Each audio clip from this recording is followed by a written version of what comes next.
Change cannot come in 2050 or 2030 or even 2025.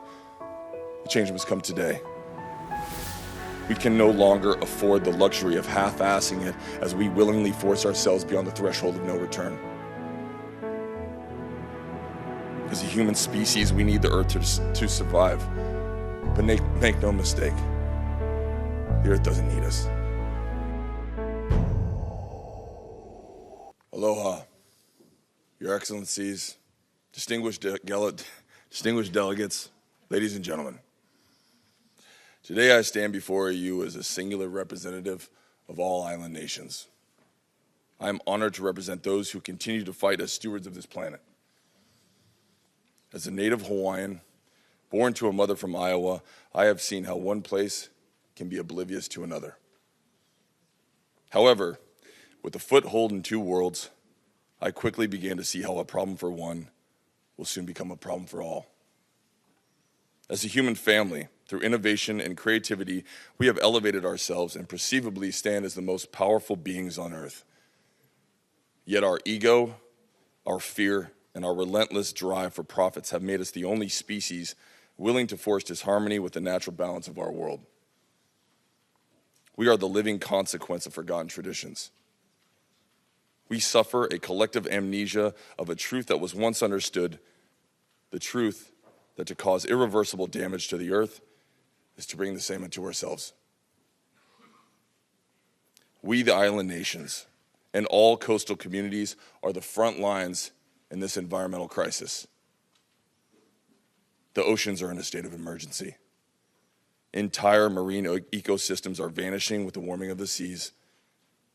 And as the waste of the world empties into our waters, we face the devastating crisis of plastic pollution. We are a disease that is infecting our planet.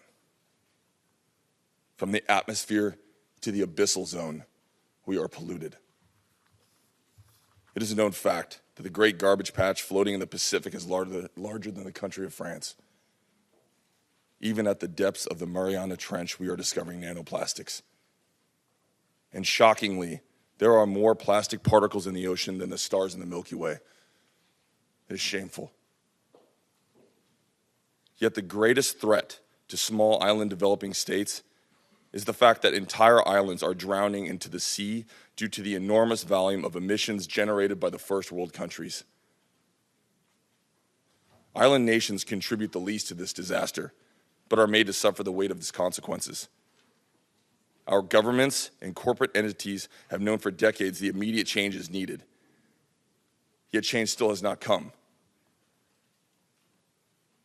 And when the front line is gone, we are doomed. There is no undoing.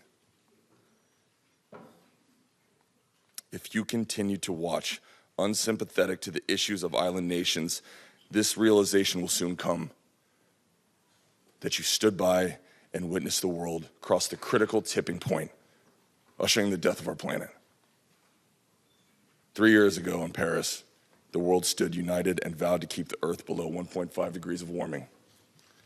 We pledged to hold ourselves to a higher standard and to do what is right. I'm standing here today because I am ashamed that not all of our leaders have honored this agreement.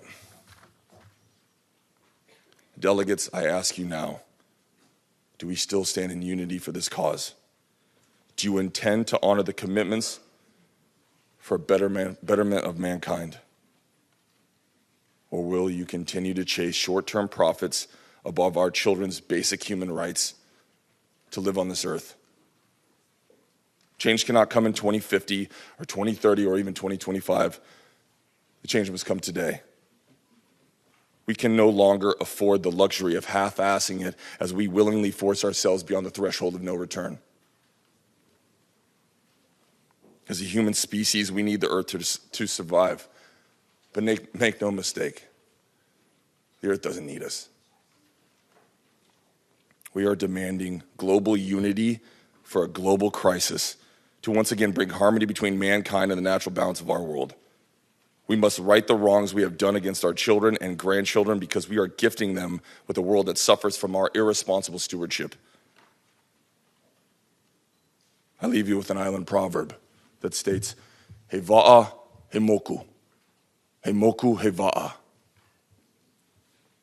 These words teach us that all land, no matter how big or small, floats on the ocean like a canoe in the middle of the sea. And that our planet is nothing more than an island floating amongst an ocean of stars. Life on a floating vessel has limited resources.